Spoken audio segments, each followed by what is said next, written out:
My parents said I wasn't welcome at my sister's wedding, but when I decided to vanish, they were shocked. My name is Amy, and I've spent my entire 28 years living in the shadow of my older sister. I need to tell you this story because maybe you'll understand what I couldn't see for so long, that some families are built on foundations that crumble the moment you stop holding them up. Growing up in our small house on Maple Street, I learned early that love came with conditions. When I brought home a B+ on my math test, my parents would nod absently and ask where my sister was. When she walked through the door an hour later with an A, suddenly the kitchen filled with celebration. "Look how well she's doing," my mother would beam, hanging the test on the refrigerator while mine sat forgotten on the counter. I was 7 when I first tried to change this pattern. I spent weeks preparing for the school talent show, practicing piano until my fingers ached. The night of the performance, I played flawlessly, a complex piece that had taken me months to master. Backstage afterward, I waited for my parents with a heart full of hope. My father appeared first, his face distracted. "That was nice, sweetie. Your sister just called. She made the honor roll again. We need to go celebrate." That's when I learned that being good wasn't enough. Being great wasn't enough. There would always be something more important happening in her life.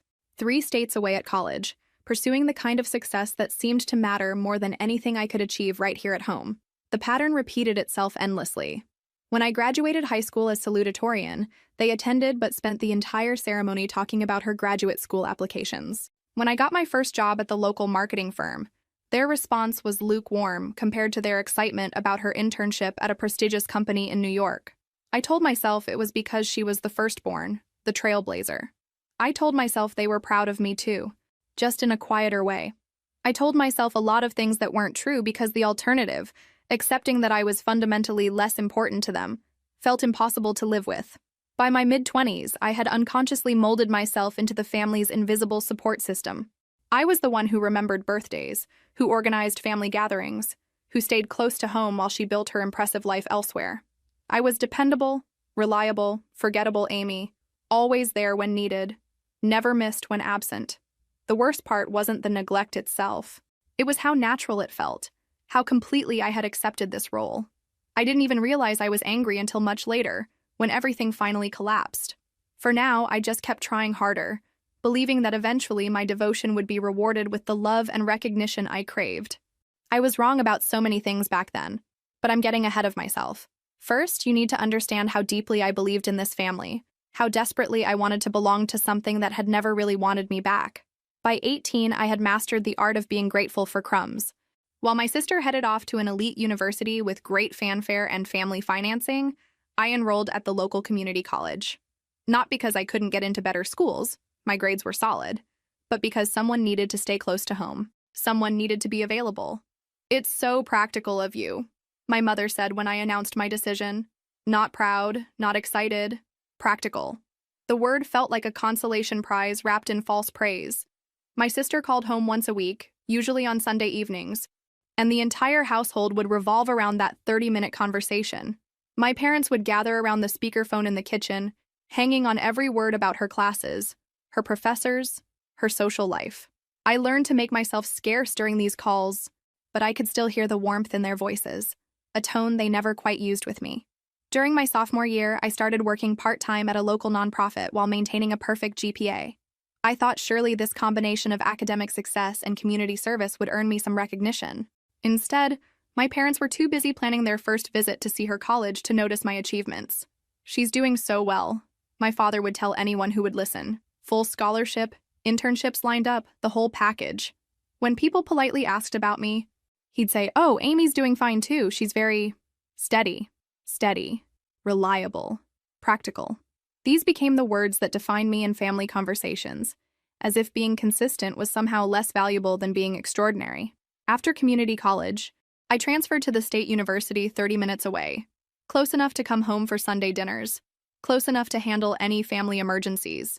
My sister was launching her career in New York by then, landing at a consulting firm that paid her more in her first year than my father made in 2. I found myself constantly making excuses for staying local. "I love this area," I'd say. "Not everyone needs to live in a big city to be happy." But the truth was, I was terrified of leaving. What if something happened and they needed me? What if, in my absence, I became even more invisible than I already felt? The comparisons never stopped. At family gatherings, relatives would ask about both of us, but the conversation always shifted quickly to her accomplishments. "And what about you, Amy?" they'd ask as an afterthought.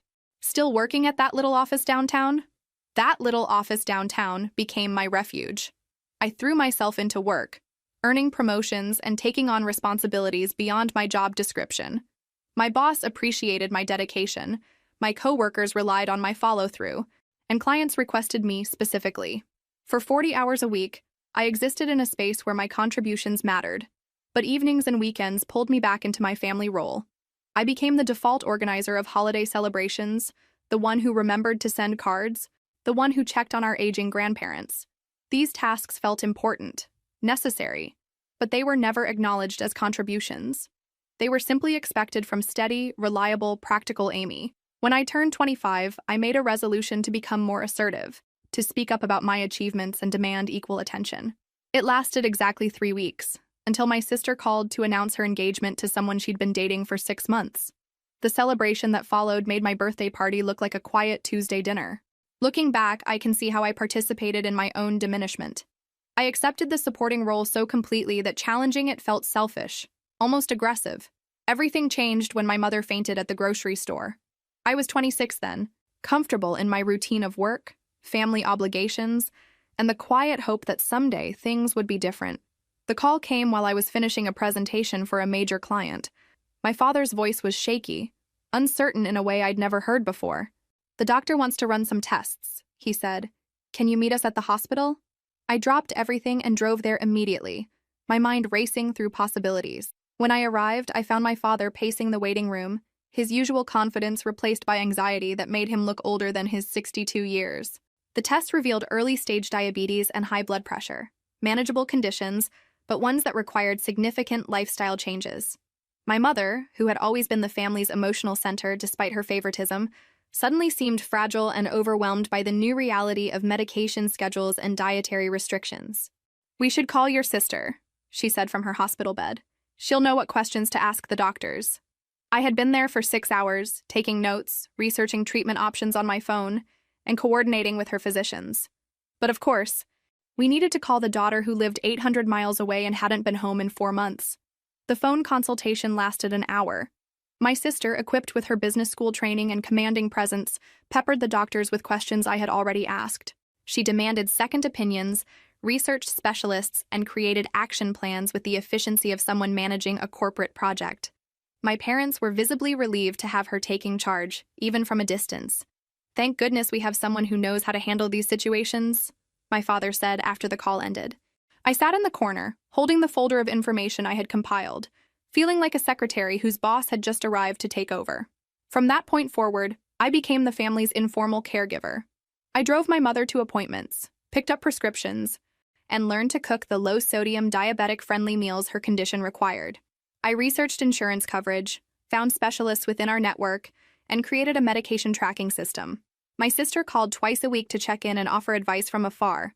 During these calls, my parents would update her on test results and treatment progress, as if I hadn't been the one managing every aspect of the situation. She would make suggestions for adjustments to the care plan, most of which I had already researched and discussed with the doctors. The irony wasn't lost on me. I was doing the work, but she was getting the credit for being the responsible, caring daughter who stayed involved despite her busy career and geographic distance. My own career began to suffer as I took time off for medical appointments and family emergencies. I turned down a promotion that would have required occasional travel, knowing that my parents needed someone nearby they could depend on. When my boss asked about it, I made the usual excuses about preferring stability and work-life balance. Meanwhile, my sister's career continued to flourish. She received another promotion and moved to an even more expensive apartment in Manhattan. During her brief holiday visits, she would breeze in with expensive gifts and dramatic stories about her high-powered job, captivating my parents with her energy and success. I watched from the kitchen, usually preparing meals or cleaning up, as they hung on every word about her life. The contrast was stark.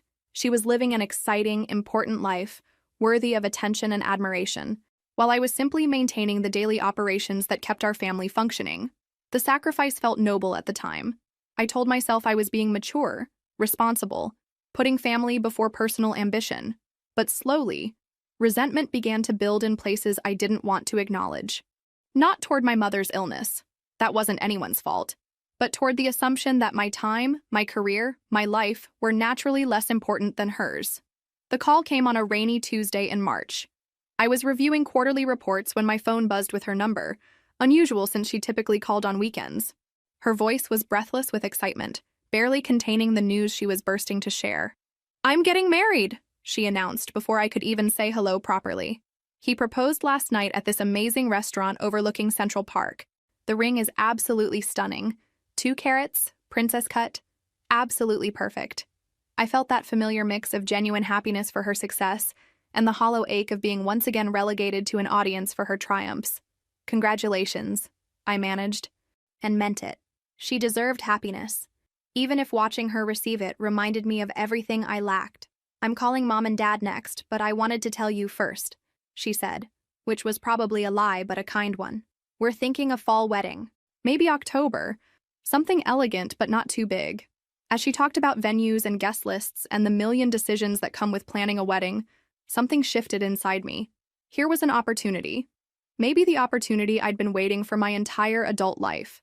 A chance to prove my worth, to show my family that I could be more than just steady, reliable, practical Amy. "I'd love to help with the planning," I heard myself saying. "I have experience coordinating events through work, and since you're so busy with your career—" "Really? That would be amazing." Her relief was audible. "I was wondering how I was going to manage everything with my work schedule. You're so good at organizing things." Finally, recognition of a skill I possessed. Not just availability or reliability, but actual competence. I felt a surge of purpose I hadn't experienced in years. The next few hours were a whirlwind of phone calls as the news spread through the family. My parents were ecstatic, already talking about guest lists and catering options. When my mother mentioned the complexity of planning a wedding from a distance, I volunteered again to handle the local coordination. "Amy's offered to help with the planning," my father announced, and for once I heard approval in his voice. She's always been good at managing projects. That night I lay awake creating mental lists of everything that would need to be done. Venue research, vendor meetings, budget planning, timeline coordination, all tasks that played to my strengths. For the first time in years, I felt like I had something valuable to contribute to my family, beyond just being available. I threw myself into wedding research with an intensity that surprised even me. I created spreadsheets comparing venues, compiled lists of photographers and florists, and researched everything from invitation designers to transportation services. This wasn't just event planning. This was my chance to finally step out of the shadows and show my family what I was capable of. My sister seemed genuinely grateful for my involvement, calling regularly to discuss options and get my recommendations. My parents, too, began turning to me for updates and advice about wedding-related decisions. After years of feeling invisible, suddenly I was essential. I took vacation days to tour venues, met with caterers on weekends, and spent evenings researching vendors and creating comparison charts. My own social life, already limited, virtually disappeared as I channeled all my energy into making her wedding perfect. Looking back, I can see how desperate I was for this validation, how much I needed to believe that my contributions mattered. I invested not just time and effort, but hope. The hope that finally doing something significant for the family would earn me the place I'd always wanted. I was about to learn that good intentions and hard work aren't always enough to change established patterns. But for those first few weeks, planning her wedding felt like the most important thing I'd ever done. The next 6 months consumed my life in ways I hadn't anticipated. What started as enthusiastic volunteering became an all-encompassing obsession with creating the perfect wedding. I transformed my spare bedroom into a command center, with vendor contacts, timelines, and budget spreadsheets covering every available surface. My sister had strong opinions about every detail, which she shared during our increasingly frequent phone calls. The venue I'd spent weeks researching wasn't quite right. Too traditional. The photographer whose portfolio I'd carefully reviewed didn't match her vision. Too posed. The florist I'd met with 3 times needed to completely redesign the centerpieces. Too predictable. "I trust your judgment," she'd say after rejecting another option, "but I just know what I want, you know?" I did know. I knew because I was the one meeting with vendors, explaining her vision, and attempting to translate her long-distance preferences into reality. Each revision meant additional meetings, rescheduled appointments, and vendors who grew increasingly frustrated with the constant changes. My parents, while appreciative of my efforts, seemed to view my work as a natural extension of my caretaker role, rather than the significant contribution I'd hoped it would be. When relatives called to ask about wedding plans, they'd say, Amy's handling all the details, in the same tone they might use to mention that I was handling the grocery shopping. The financial aspect became particularly stressful. While my sister and her fiancé were paying for the major expenses, I found myself covering smaller costs that added up quickly. Parking fees for vendor meetings, gas for venue visits, rushed alterations to samples that needed to be shipped overnight. My credit card balance grew steadily, but I told myself it was an investment in family harmony. The criticism became more frequent as the wedding date approached. The invitation wording I'd coordinated wasn't quite what she'd envisioned. The menu tasting I'd arranged included options that didn't reflect her dietary preferences correctly. The timeline I developed with the venue coordinator was too rushed in some areas, too slow in others. "I know you're doing your best," my mother said after a particularly tense family call, "but your sister has very specific standards. This day needs to be perfect for her." Perfect. The word that had haunted my entire relationship with my family. She deserved perfect because she was the successful one, the important one, the one whose happiness mattered most. My job was to deliver perfect, not to be appreciated for the effort required to achieve it.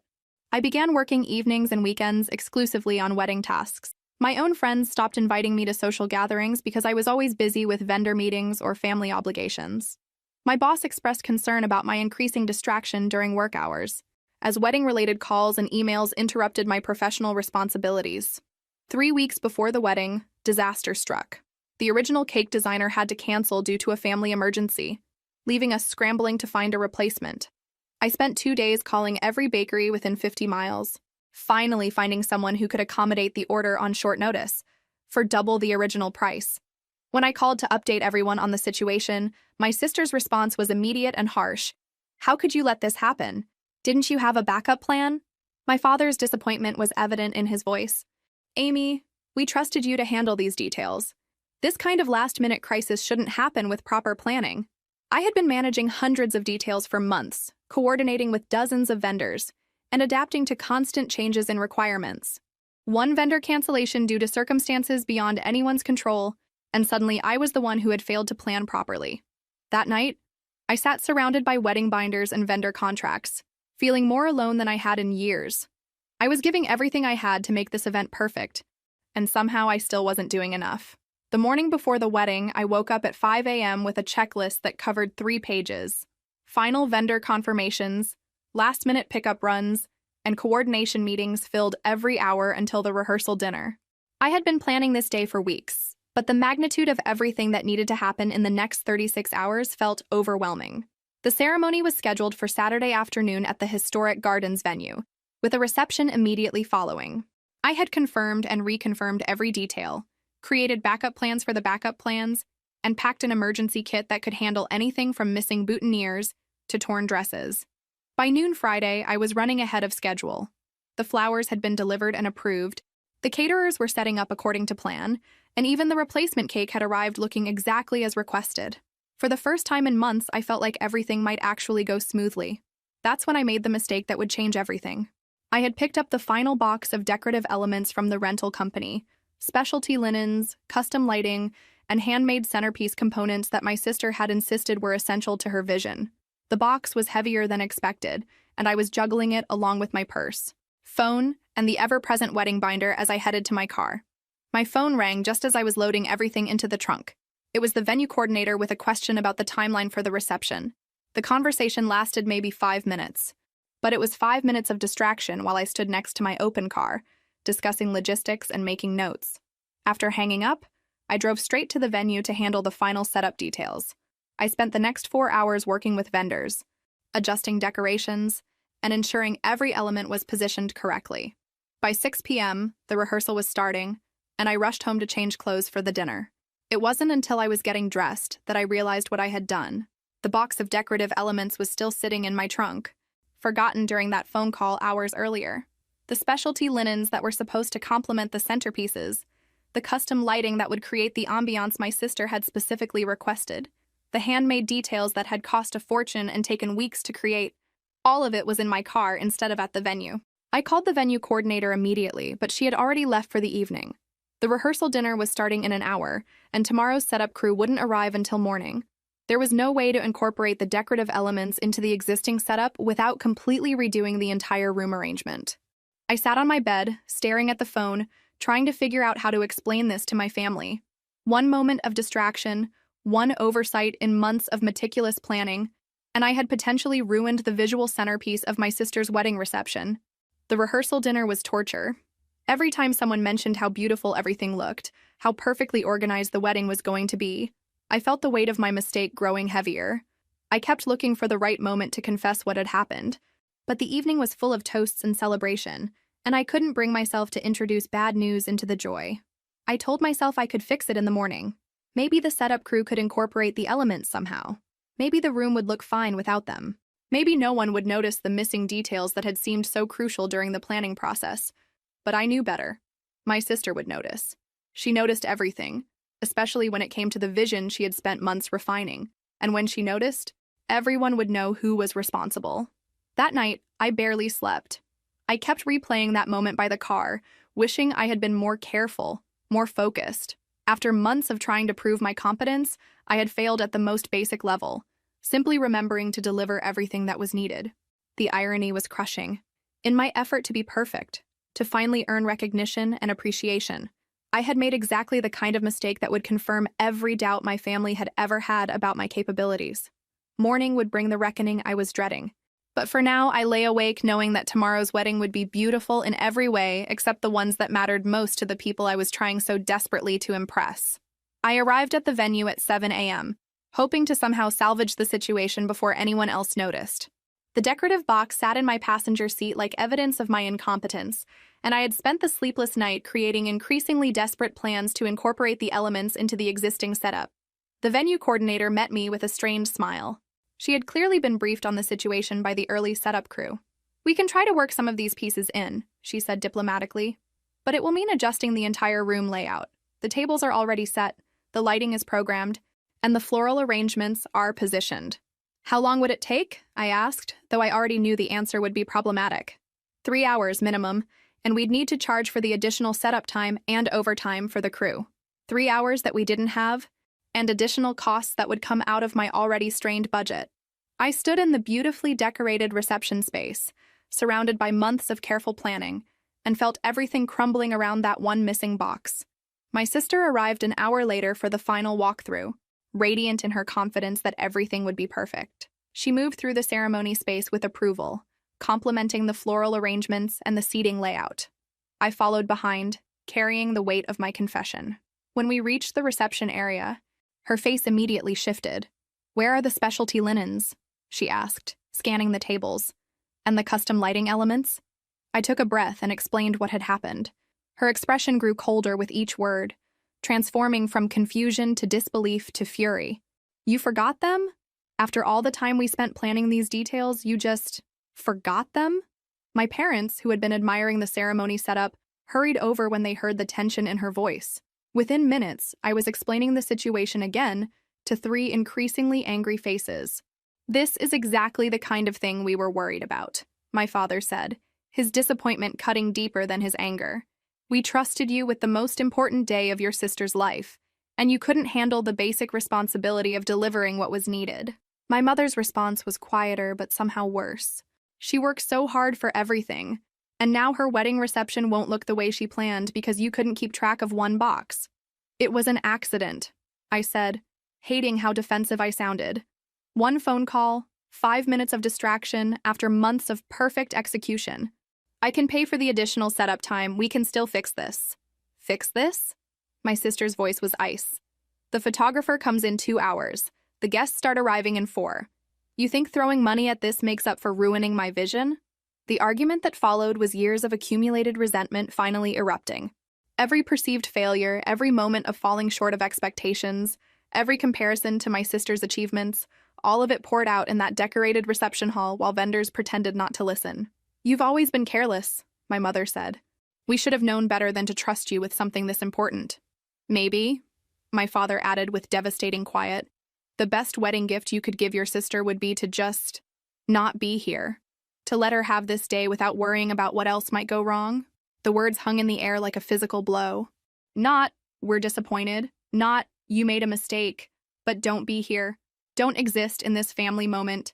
Don't contaminate this important day with your presence." My sister didn't disagree. She stood there, still in her casual clothes, but somehow already transformed into the bride who deserved better than a sister like me, and said nothing to defend me. "Maybe you're right," I heard myself saying. The calmness in my own voice surprised me. Maybe that would be best. I walked out of that venue with my head high and my heart completely broken, leaving behind months of work and years of desperate hope for acceptance. As I drove home, I made a decision that felt both terrifying and liberating. If they wanted me gone, I would give them exactly what they asked for. I spent the day of my sister's wedding in my apartment, watching the live stream that one of my cousins had thoughtlessly tagged me in on social media. The venue looked beautiful, of course. Even without the missing decorative elements, the reception was elegant and flawless. My months of planning had created exactly the celebration my sister had envisioned. What struck me wasn't the missing details that had caused such fury that morning. It was how happy everyone looked. My parents beaming with pride, relatives laughing and dancing, my sister radiant in her expensive dress, surrounded by the love and attention she had always commanded so effortlessly. No one looked like they were missing me. No one seemed to notice that the person who had coordinated every aspect of this celebration was conspicuously absent. The family continued to function, to celebrate, to be complete without me. That realization should have been devastating, but instead, it felt clarifying. For 28 years, I had believed I was essential to this family's happiness, that my efforts and sacrifices were keeping us connected. Watching them celebrate so joyfully without me proved what I had never wanted to accept. I was optional, but if I was optional to them, maybe they could be optional to me too. The idea came slowly, building throughout that long day of watching other people celebrate my work while I sat alone in my apartment. What if I took my father's cruel suggestion seriously? What if the best gift I could give this family was my absence? Not just for one day, but permanently. I started researching that very evening, still in my pajamas, still surrounded by wedding planning materials that no longer had any purpose. I looked up housing markets in cities I had never visited, job opportunities in fields I had only dreamed of exploring, legal requirements for changing your life completely. The internet is full of resources for people who want to disappear, I discovered. Not in any dramatic or illegal way, but simply to extract yourself from situations that no longer serve you. There were articles about cutting toxic relationships, forums for people who had successfully relocated and started over, practical guides for protecting your assets when you need to make a clean break. For the first time in years, I felt a sense of purpose that had nothing to do with anyone else's expectations. I wasn't planning this to hurt them or to get revenge. I was planning this because I finally understood that I deserved a life where I was valued, appreciated, and loved for who I was rather than what I could provide. The wedding photos appeared on social media over the next few days. Beautiful, professional shots of a perfect celebration. I searched through dozens of images, looking for any sign that my absence had impacted the day. There was nothing. If anything, everyone looked more relaxed, more genuinely happy than I had seen them in family photos for years. My phone had been silent since the morning of the wedding. No apologies, no requests to talk, no acknowledgement that maybe my father's suggestion that I shouldn't exist in their lives had been unnecessarily cruel. The silence confirmed what I had already realized. They were perfectly content without me. A week after the wedding, my sister posted a lengthy social media tribute to everyone who had made her day special. She thanked the venue coordinator, the photographers, the florists, the caterers, and dozens of friends and family members who had supported her.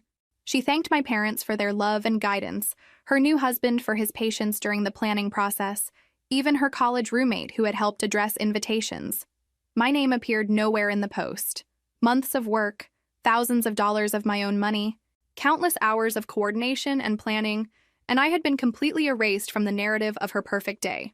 I was mentioned only in the comments, where a distant relative asked about the missing decorative elements, and someone else replied that there had been some coordination issues that were handled beautifully by the professionals. That night, I made my final decision. I would disappear, but I would do it right. Carefully, legally, completely. If they wanted me gone, I would give them the gift of never having to deal with my inadequacy again. The week after my sister's wedding, I began the methodical process of dismantling my life. I had always been organized, but now I channeled that skill towards something that actually mattered to me, creating a future where I controlled the terms of my own existence. First, I met with a lawyer to understand my legal options. The consultation cost me $200 I could barely spare, but it was the best investment I had ever made. She explained how to protect assets during family disputes, how to establish financial independence, and most importantly, how to create legal barriers that would prevent family members from accessing my accounts or making claims on my property. "Are you in danger?" she asked, reviewing the list of precautions I wanted to take. "Not physically," I said, "but I need to protect myself from people who will try to manipulate me into coming back to a situation that's harmful to my mental health." She nodded with the understanding of someone who had seen similar cases.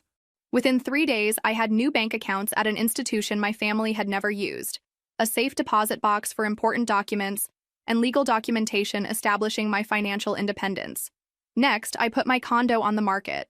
I had purchased it 3 years earlier with help from my savings and a small gift from my grandparents, money that my parents had encouraged me to use for something practical. The real estate market was favorable, and the location was desirable. My realtor projected a quick sale that would leave me with enough profit to start over anywhere I chose. Leaving my job was more difficult emotionally. My boss had noticed my distraction during the wedding planning months, but she had also witnessed my dedication over the previous 4 years. When I requested a meeting to discuss my resignation, she seemed genuinely concerned. "Is this about the family situation you mentioned?" she asked. "Because if you need extended leave or a flexible schedule, we can work something out.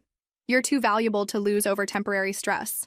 For a moment, I considered telling her the truth, that I was planning to disappear from my family's life entirely and start over somewhere else entirely. But the fewer people who knew my plans, the better my chances of executing them successfully. "I've decided to pursue opportunities in a different market," I said instead. "I need a complete change of environment to grow professionally." She accepted my resignation with disappointment, but also provided an excellent reference letter and the promise of a positive recommendation for future opportunities. Before leaving, I quietly copied all my portfolio materials and client testimonials to personal files, building the foundation of credentials I would need to freelance remotely. The most challenging part was handling shared financial obligations without alerting my family to my plans. My parents and I had joint accounts from my college years that I had never bothered to separate, accounts they occasionally used for family expenses or emergencies. Closing these accounts required careful timing to avoid triggering questions. I waited until my father was traveling for work and my mother was focused on post-wedding thank you notes. Then I withdrew my contributions to the shared accounts, leaving only their original deposits, and closed my access to the joint credit cards. I transferred the funds to my new private accounts and documented everything in case there were questions later about financial propriety. My sister's honeymoon provided the perfect cover for the final phase of preparation. With her out of the country and my parents busy with their normal routines, I had 2 weeks to complete the most visible changes without immediate detection. I sold my furniture to an estate sale company, keeping only what would fit in my car and a small storage unit. I canceled utilities, transferred my mail to a postal forwarding service, and notified my landlord that I would be vacating early, forfeiting my security deposit to avoid the standard notice requirements.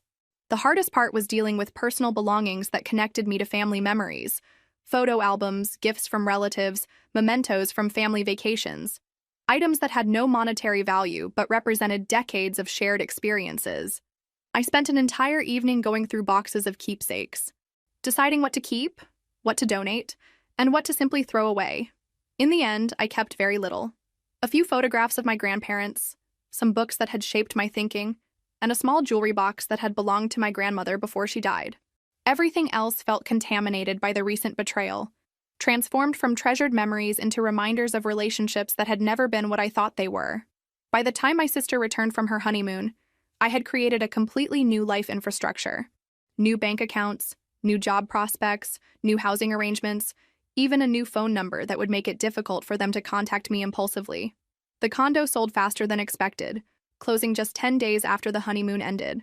I used the proceeds to pay off my remaining debts, reimburse myself for wedding expenses, and create an emergency fund that would support me for months in a new city.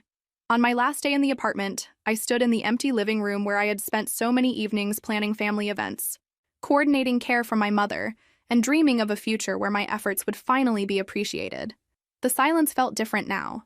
Not lonely, but peaceful.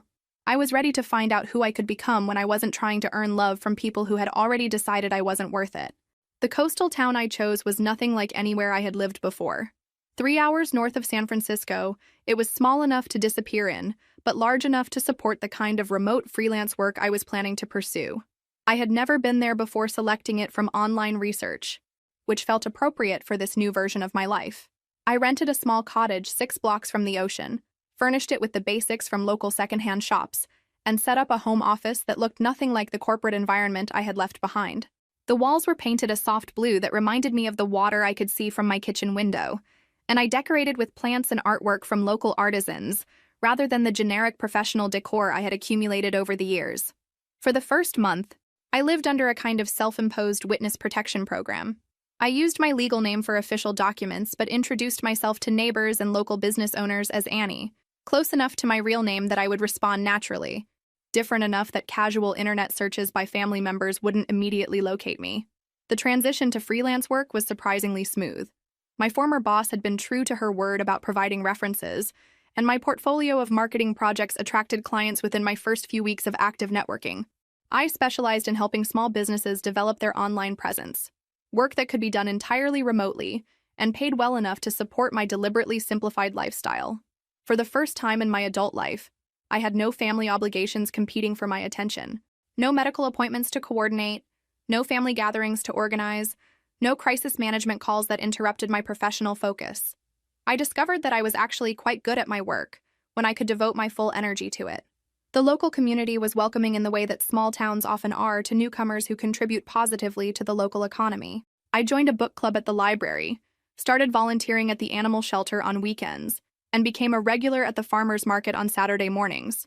These relationships developed organically, based on shared interests, rather than family obligation or workplace proximity. 3 months into my new life, I realized I hadn't checked social media in weeks.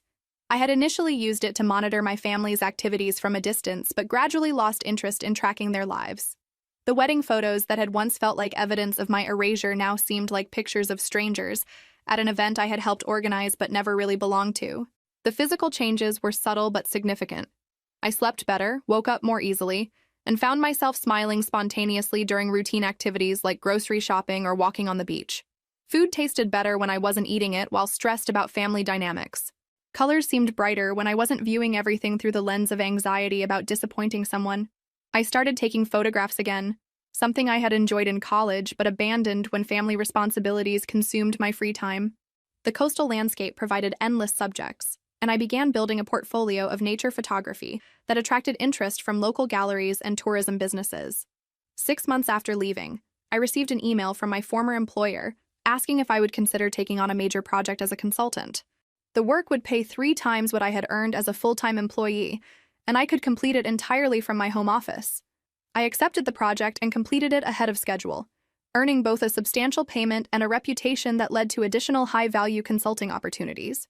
By the 1-year anniversary of my departure, I owned my cottage outright, had built a successful freelance business, and maintained a savings account larger than any I had achieved while supporting family obligations. More importantly, I had learned to make decisions based on what I wanted rather than what others expected from me. I was no longer Amy the caretaker, Amy the reliable one, Amy the disappointment. I was simply Amy, learning who that person could be when given the freedom to discover her own potential. The discovery happened 14 months after I had disappeared from their lives. I learned about it the way I learned about most things related to my former family, through social media posts that friends of friends shared, creating ripples that eventually reached even my carefully constructed new existence. My cousin posted a frantic message on her timeline. "Has anyone heard from Amy?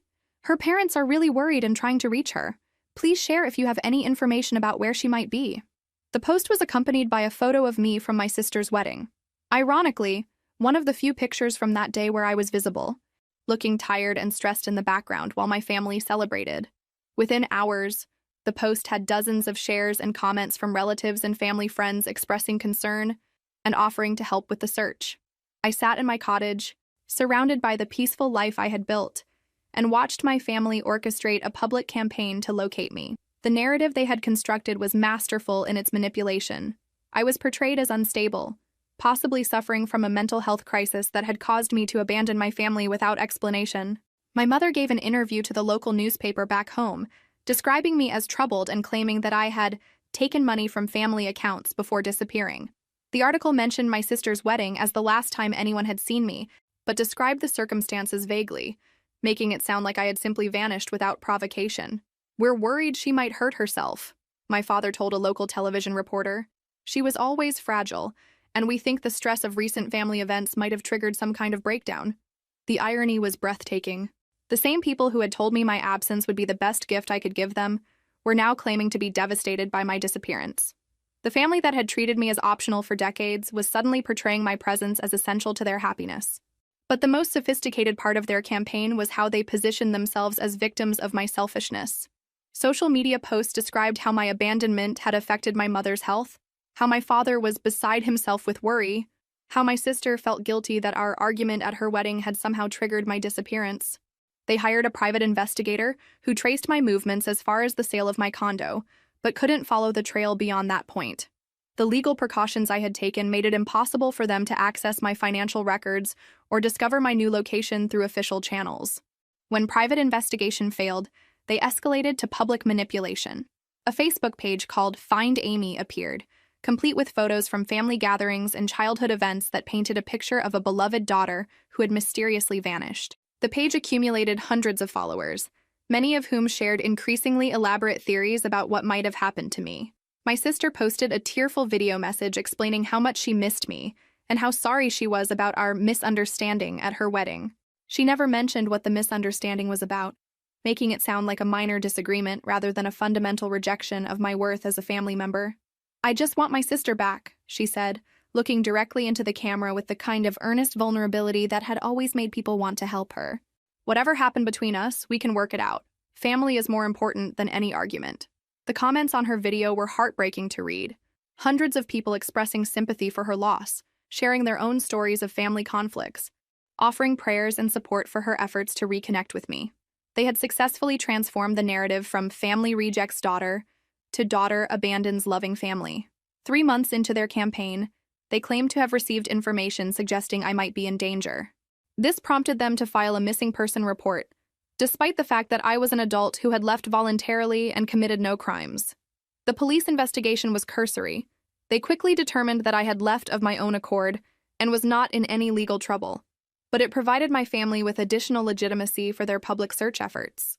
The most manipulative tactic came near the end: claims of medical emergencies that required my immediate return.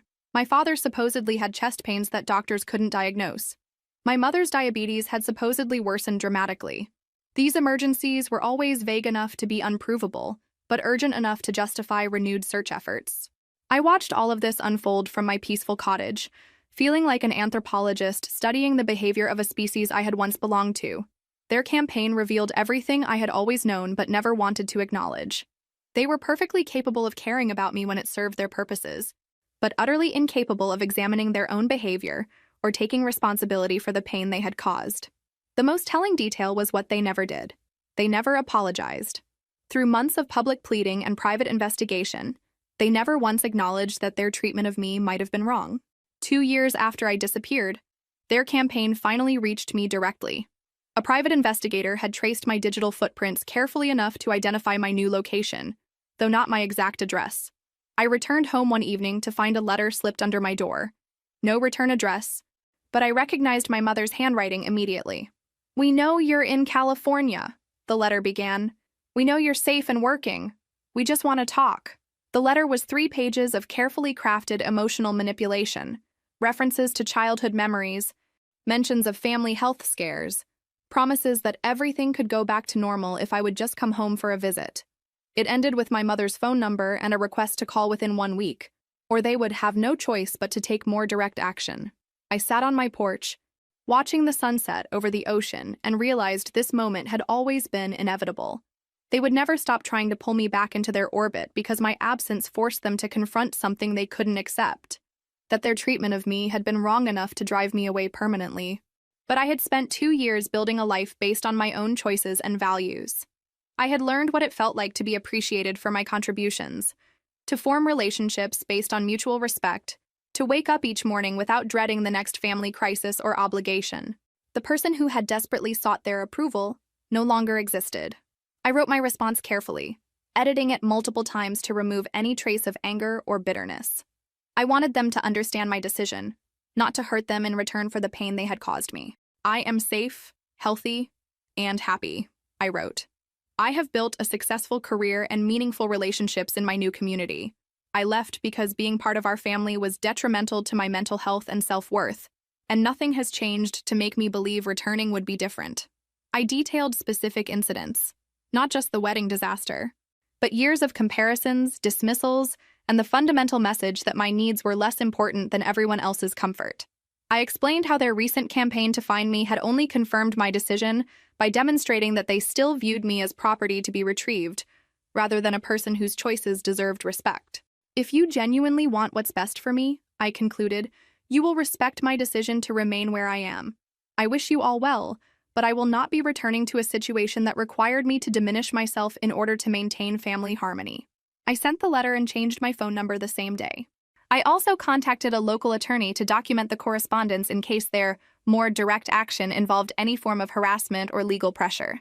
Their response was predictably manipulative. Social media posts claiming I had been brainwashed by unspecified influences. Renewed efforts to portray themselves as victims of my cruelty. Attempts to contact my clients and local businesses in my new town, spreading concerns about my mental state and reliability. But these efforts backfired. The people who knew me in my new life had witnessed my competence, stability, and positive contributions to the community. When strangers called with vague warnings about my character, my friends and colleagues rallied to defend me. The local business network that had embraced me proved stronger than my family's distant manipulation attempts. After 6 months of unsuccessful pressure tactics, their campaign finally quieted. The social media posts became less frequent, then stopped entirely. The private investigator bills apparently became too expensive to justify. The reality settled in that I was not coming back, no matter what strategies they employed. 3 years after my disappearance, I learned through mutual acquaintances that my parents had begun telling people I had died in an accident. It was easier for them to be victims of tragedy than to be held accountable for driving away their own daughter.